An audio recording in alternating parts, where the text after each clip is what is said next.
کہ یا تو مسلم کو ہمارے حوالے کرو یا میں تمہیں زندہ نہیں چھوڑوں گا. لیکن جناب ہانی نے شہید ہونا پسند کیا، لیکن جناب مسلم کو ابن زیاد کے حوالے نہیں کیا.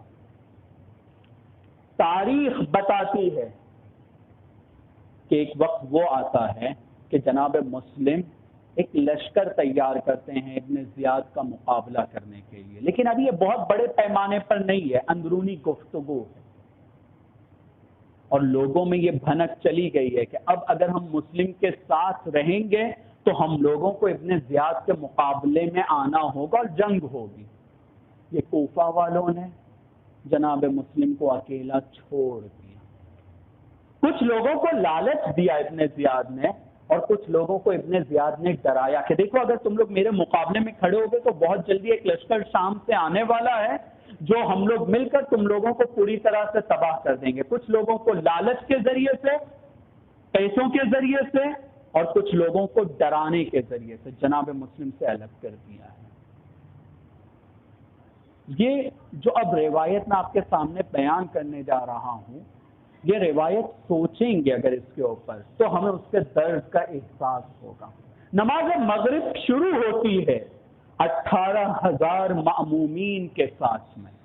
18,000 کے قریب کا ایک لشکر ہے جو جناب مسلم کے پیچھے نماز مغرب کو شروع کرتا ہے. لیکن جب نماز ختم ہوتی ہے مسلم پلٹ کر دیکھتے ہیں تو ہاتھوں کی انگلیوں سے زیادہ افراد نہیں بچے ہوتے. عزیزو، ایک بندہ جس نے مجھے صبح کے وقت سلام کیا ہے، ظہر کے وقت صرف مجھے گھور کر دیکھ لے، سلام نہ کرے، میرے دل کی دھڑکن تیز ہو جاتی ہے. بھئی کیا ہو گیا، یہ ایک بندہ میرے مخالف ہو گیا ہے. اور اگر یہی بندہ رات میں مجھ سے بے پرواہ ہو جائے تو میرا اور یہ ہوتا ہے کہ بھئی ایسا کیا ہو گیا، میں بہت ٹینشن میں چلا جاتا ہوں. یہ کم مصیبت نہیں ہے کہ 18,000 لوگ، ان میں سے صرف گنتی بھر لوگ بچے نماز کے بعد. جناب مسلم کھڑے ہوتے ہیں، کھڑے ہو کر مسجد کے باہر نکلتے ہیں. مسجد کے باہر ایک راستہ ہے داہنی طرف کا، ایک راستہ ہے بائیں طرف کا. احساس کرتے ہیں آگے بڑھتے ہوئے کہ وہ جو گنتی کے کچھ لوگ بھی بچے تھے اب وہ میرے ساتھ نہیں ہیں. اس مصیبت کو اہل بیت کے گھر کے علاوہ کوئی اور سمجھ نہیں سکتا ہے کہ اکیلے گلیوں میں گھومنا اور ہر طرف اس طرح سے دیکھنا کہ تمہیں نے تو بلایا تھا، تمہارے بولنے پر تو آیا ہوں، اور کوئی ساتھ دینے والا نہ ہو، یہ کم مصیبت نہیں ہے. یہ مصیبت اہل بیت کے گھرانے میں پہلی بار بھی نہیں آئی ہے. اس سے پہلے یہ مصیبت اہل بیت کے گھر پر آ چکی ہے. یاد دلاؤں کب؟ رسول کو جا کر اس دنیا سے ابھی کچھ دن بھی نہ ہوئے تھے، جناب زہرا ہے، امام حسن کا ہاتھ پکڑے ہوئے ہیں، ایک ایک گلی سے گزر رہی ہے. کیا تم نے میرے بابا سے نہیں سنا تھا، من کنت مولا فہذا علی مولا؟ کون ہے جو میرے اس شوہر نامدار کے لیے آگے بڑھے گا؟ کون ہے جو میرے حق کا دفاع کرے گا؟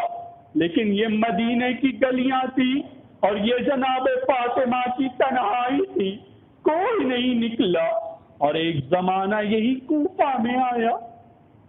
کوفہ کی گلیاں ہیں، جناب مسلم ابن عقیل تنہا ہیں، کوئی نہیں ہے. ایک جگہ جاتے ہیں جہاں پر بیٹھتے ہیں. ایک بڑھیا ہے، ایک ضعیفہ خاتون ہے جس کا نام توعہ ہے، محترمہ ہے، اہل بیت کی چاہنے والی ہے. اس کا بیٹا اب تک کے گھر نہیں آیا تھا کیونکہ ماحول بہت خراب تھا. یہ دروازے پر کھڑی اپنے بیٹے کا انتظار کر رہی تھی. اس ضعیفہ نے جب دیکھا کہ ایک جوان کھڑا ہے، کہا کیا ہوا، کیوں یہاں کھڑا ہے؟ کہا پانی کی ضرورت ہے، پانی کی پیاس لگ رہی ہے. اہل بیت کی چاہنے والی تھی، گھر میں جاتی ہے، پانی لاتی ہے، پلاتی ہے، پھر گھر میں جاتی ہے، کوزہ رکھتی ہے، رکھنے کے بعد واپس پلٹتی ہے. دیکھیے اب تک یہیں کھڑے ہو، کیوں نہیں گئے کہیں؟ جاؤ اپنے گھر پر چلے جاؤ. کیا تمہیں نہیں پتا ہے کہ ابن زیاد نے یہ اعلان کیا ہے کہ رات میں کوئی گھر کے باہر نہ رہے گا، حالات بہت خراب ہیں، اپنے سر کو جھکایا، سر کو جھکا کر آواز دیتے ہیں، اے ضعیفہ، اگر اس شہر میں میرا گھر ہوتا تو میں گھر کے باہر کیوں ہوتا؟ اس شہر میں میرا کوئی گھر ہی نہیں ہے، میں غریب الوطن ہوں، جن لوگوں نے بلایا تھا ان لوگوں نے بھی میرا ساتھ چھوڑ دیا ہے۔ یہ سننا تھا کہ ضعیفہ گھبرا کر پوچھتی ہے، کیا کہہ رہے ہو، کون ہو تم؟ کہا میرا نام مسلم ہے۔ جیسے ہی مسلم کا نام سنا، دائیں طرف بائیں طرف دیکھا، دیکھنے کے بعد کہا، اے مسلم، آ جاؤ تم میرے گھر میں اہل بیت کے چاہنے والی ہوں، تم کو امان دیتی ہوں، میرے گھر میں رکو۔ عزادارو، اپنی بات کو مختصر کر رہا ہوں۔ ایک وقت آتا ہے صبح کا جس وقت طوعہ کے گھر کو گھیر لیا گیا ہے۔ جناب مسلم کو آواز دے کر ابن اشعث کہہ رہا ہے کہ اگر تم باہر نکل جاؤ گے تمہیں امان ملے گی۔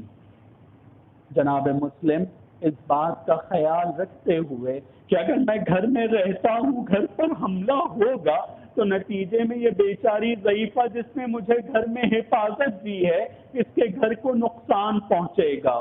باہر نکلتے ہیں، ایک جنگ ہوتی ہے، جنگ کے بعد میں جناب مسلم کو پکڑا جاتا ہے، پکڑ کے ابن زیاد کے دربار میں لے کر گئے، ابن زیاد کے سامنے کھڑا کیا جاتا ہے ایک قیدی بنا کر۔ اور جب جناب مسلم کو ابن زیاد کے سامنے کھڑا کیا گیا تو ابن زیاد بہت گھمنڈ کے انداز میں جناب مسلم سے پوچھتا ہے کہ میں نے یہ فیصلہ کر لیا ہے کہ تمہارے تن اور سر میں جدائی کروں گا، لیکن اس سے پہلے تمہاری اگر کوئی خواہش ہو تو اس کو بتانا۔ جناب مسلم کی ایک خواہش یہ تھی کہ میرے مولا کو میں نے نامہ لکھا ہے کہ مولا کوفے میں لوگ آپ کے استقبال کے لیے تیار ہیں، آپ کوفے کی طرف آ جائیں، کسی کو بھیج کر مولا کو یہ بتا دو کہ کوفے کی طرف نہ آنا، کوفے والے اب پلٹ چکے ہیں۔ ابن زیاد نے کہا اس خواہش کو پورا نہیں کروں گا۔ دوسری خواہش اور ایک خواہش یہ تھی کہ اگر ممکن ہو، میں مختصر کر رہا ہوں، ممکن ہو تو مجھے ایک جرعہ، ایک کٹورے، ایک کوزے میں پانی دینا تاکہ میں پانی کو پی سکوں۔ آزادارو، ابن زیاد نے کہا ٹھیک ہے، اس خواہش کو پورا کیا جائے گا۔ جناب مسلم کے لیے پانی لایا گیا۔ جناب مسلم نے جیسے ہی اپنے دونوں ہونٹوں سے کوزے کو لگایا، دیکھا ہونٹوں پر موجود خون پانی میں مل گیا، اس کو واپس کر دیا۔ دوسرا کوزہ لایا گیا، اس سے بھی اسی طرح سے ہوا۔ تیسرا کوزہ لایا گیا، ایک مرتبہ مکے اور کوفے کے درمیان کی طرف رخ کر کے ارشاد فرماتے ہیں، مولا پتہ نہیں کیا مصلحت ہے، جب پانی منہ سے لگا رہا ہوں پی نہیں پا رہا ہوں، شاید مصلحت یہ تھی اے مسلم تمہارا شمار کربلا کے شہداء میں ہوگا، کربلا میں بھوکا پیاسا شہید ہوا ہوں، تمہیں حوض کوثر سے سیراب ہونا ہوگا۔